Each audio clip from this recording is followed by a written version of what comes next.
Bem-vindos aos vídeos sobre a teoria dos jogos. Eu sou o José Jorge.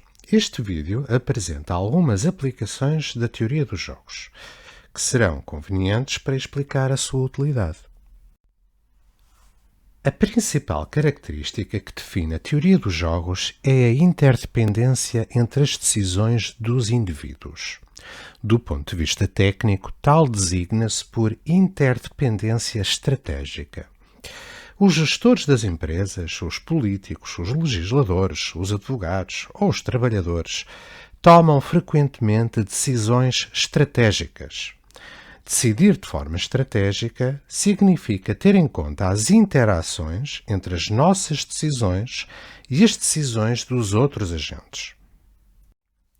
Um jogo descreve uma situação em que existe interação estratégica entre os jogadores, ou seja, em que a decisão de um jogador afeta, positivamente ou negativamente, o bem-estar de outro ou de outros jogadores. A lógica das interdependências estratégicas fica rapidamente muito complexa. O objetivo da teoria dos jogos é dotar-nos de instrumentos que permitem analisar rapidamente e com rigor essas interações sem cometer erros. Neste vídeo pretendo apresentar 3 exemplos simples que ilustram o poder e a aplicabilidade da teoria dos jogos.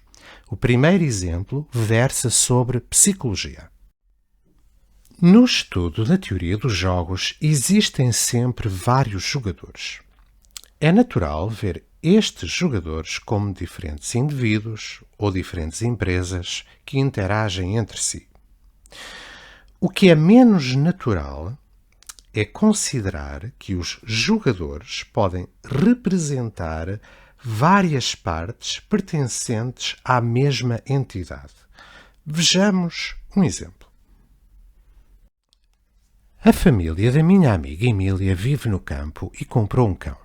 Ela confessa que a grande vantagem de ter um cão é que a obriga a sair à rua e a fazer exercício todos os dias. Muitos de nós travamos uma luta diária para nos mantermos saudáveis ou para perder peso. Podemos ver nesse conflito interno uma luta entre 2 jogadores. Um dos jogadores é o eu presente, que tem uma perspectiva de longo prazo e pretende melhorar a sua saúde fazendo exercício.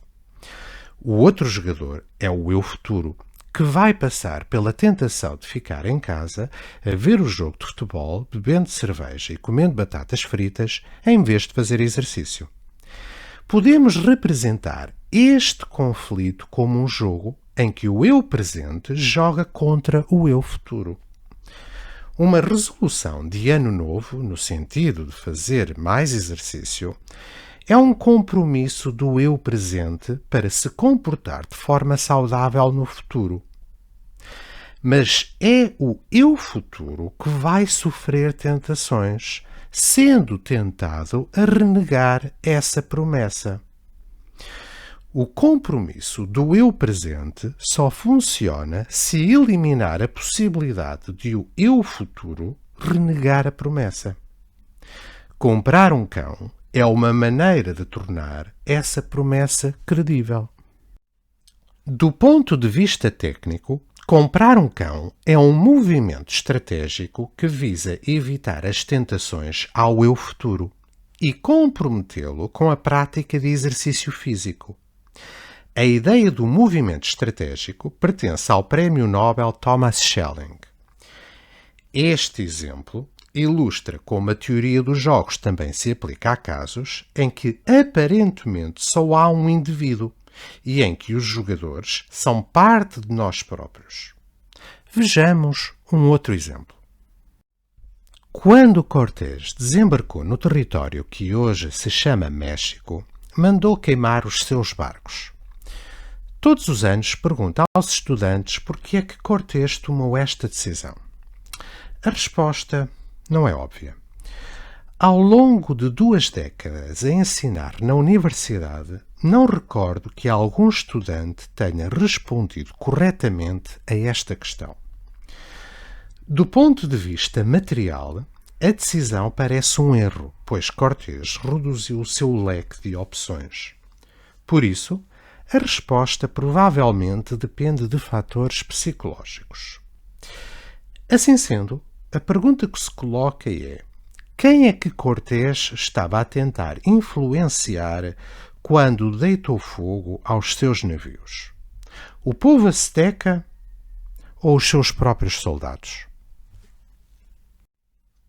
Invariavelmente, os estudantes universitários respondem que Cortés tentava demonstrar aos aztecas que os espanhóis estavam para ficar e que Cortés visava desanimar os aztecas. Com este movimento estratégico, Cortés visava esmorecer o ânimo dos guerreiros aztecas, assim facilitando a invasão espanhola.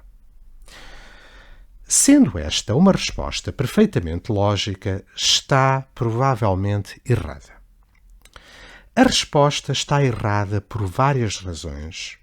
A primeira das quais é que o que se passou naquele dia teve um efeito imediato sobre os soldados de Cortés. No entanto, a história terá levado anos a espalhar-se entre os aztecas. A resposta mais plausível é que Cortés estava a tentar influenciar os seus próprios soldados. Este é mais um exemplo em que a teoria dos jogos nos coloca a nós próprios entre os jogadores. Cortés estava a jogar um jogo em que os seus próprios soldados têm um papel autónomo na decisão. Cortés não caiu na ilusão de confundir as suas decisões com as decisões dos seus soldados. Identificou os seus próprios soldados como jogadores autónomos e procurou condicioná-los. É neste passo que os estudantes frequentemente falham. São incapazes de distinguir Cortés dos seus soldados. Um grande general tem que conhecer o seu inimigo e também tem que conhecer os seus próprios soldados. O movimento estratégico de Cortés está codificado há muitos séculos.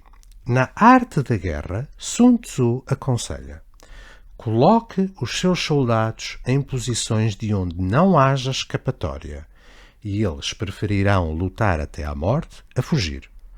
Confrontados com a morte, nada lhes será impossível. Tanto oficiais como soldados darão o máximo de si mesmos. E Sun Tzu continua: quando em desespero, os soldados perdem a sensação de medo. Se não tiverem para onde fugir, manter-se-ão firmes. Se estiverem em território hostil, mostrar-se-ão obstinados. Caso não possam contar com o auxílio de ninguém, darão o melhor de si. Assim, sem ter de lhes ser recomendado, os soldados estarão sempre vigilantes. Sem ter de lhes pedir, farão o que desejar. Sem serem condicionados, ser-lhe-ão leais. Sem lhes dar ordens, poderá confiar neles. Sun Tzu chama a atenção para a distinção ainda mais subtil entre soldados e oficiais. Esta distinção é chave no campo de batalha. Nuno Álvares Pereira apoiou-se nas ideias dos mercenários ingleses que combateram na fase inicial da Guerra dos 100 Anos, onde averbaram importantes vitórias face à poderosa cavalaria francesa, como na Batalha de Crécy ou na Batalha de Poitiers. Nuno Álvares Pereira era adepto de uma atitude defensiva durante o combate, o que é uma marca do modelo militar inglês. Esta atitude assenta em dois princípios. Primeiro, o nosso exército espera o inimigo e a infantaria fica estática e firme, frequentemente barrando a estrada onde o inimigo tencionava passar. Segundo, desmontar os cavaleiros, juntando-os aos peões. Tal tem um efeito psicológico enorme, pois, por exemplo, os cavaleiros não podem fugir do campo de batalha se a situação for crítica. Os peões veem que os cavaleiros apeados estão dispostos a vencer ou a morrer com eles. Os cavaleiros são adestrados na guerra e, ao contrário dos peões, frequentemente são fidalgos e podem dar maior solidez à linha defensiva. Desmontar os cavaleiros é um estratagema muito importante.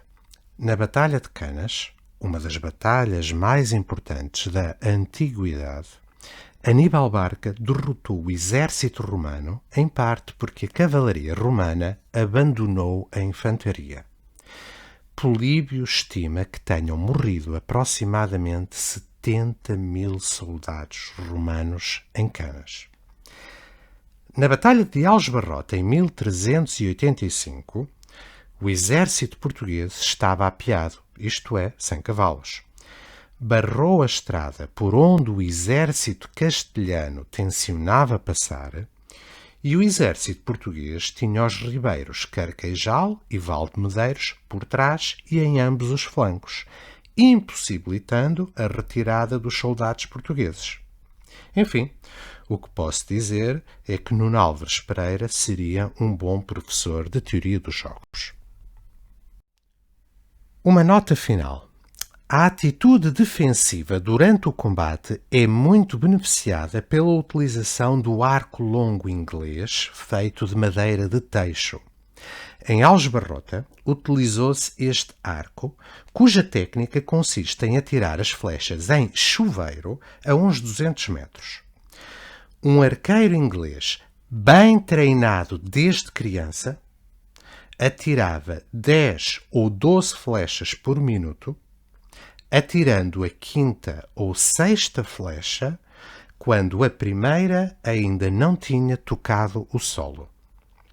E assim finalizamos este vídeo. Espero que tenham gostado.